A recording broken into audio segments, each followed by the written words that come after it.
After Jesus had arrived in Jerusalem, it was time for Passover. This was a time to remember when God's people were rescued from Egypt. Jesus and his disciples did this by sharing a special meal together.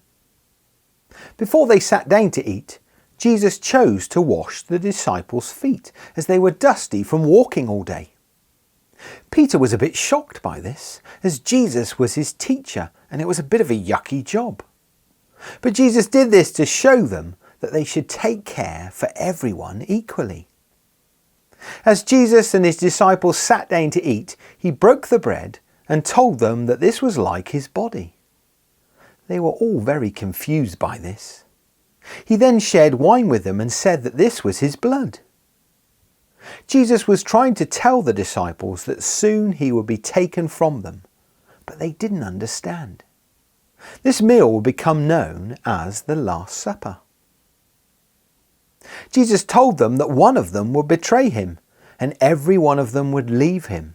Again they were shocked, as they all loved Jesus and they couldn't think of betraying him. Peter said, "I will never leave you." But Jesus replied, "Yes, Peter, even you." During the meal, Judas, another one of Jesus' disciples, left quietly. He was secretly meeting with the chief priests and the leaders who wanted to get rid of Jesus. They had persuaded Judas to tell them where Jesus was so that they could arrest him.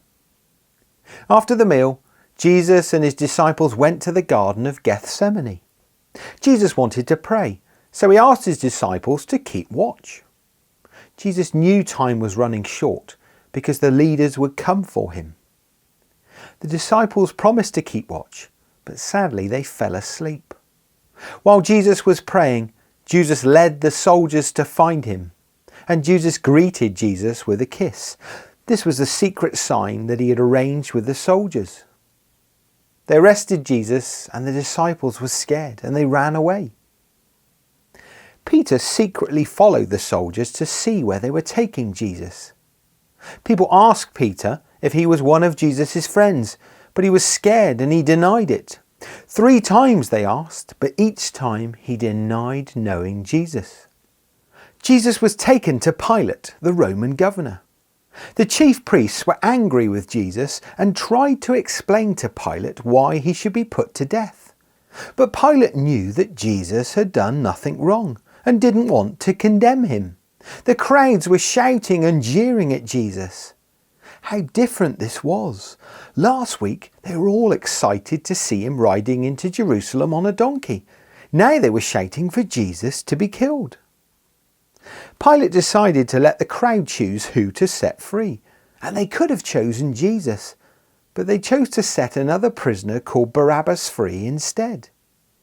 Pilate reluctantly agreed, but washed his hands and refused to condemn Jesus. Pilate handed Jesus over to the soldiers, and he was taken to be crucified. The soldiers made him wear a crown of thorns and a purple robe and teased him, shouting and joking that he was the King of the Jews. Jesus was nailed to a cross alongside 2 other prisoners. Jesus wasn't angry with the soldiers or the chief priests. He asked God to forgive them.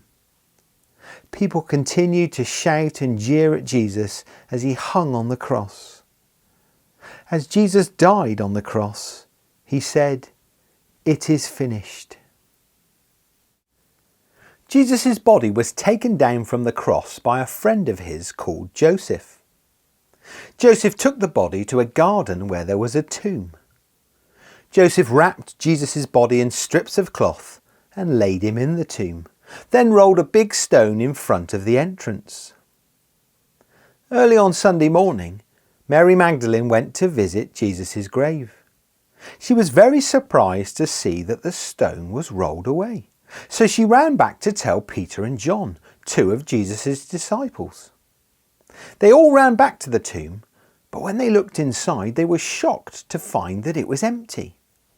All that was left inside was the folded strips of cloth that Jesus' body had been wrapped in. Peter and John returned to tell their friends what they had seen, but they still didn't realise that Jesus was alive. Mary was very upset, but two angels appeared and asked her why she was crying. Mary explained that Jesus' body had been taken and she didn't know where he was.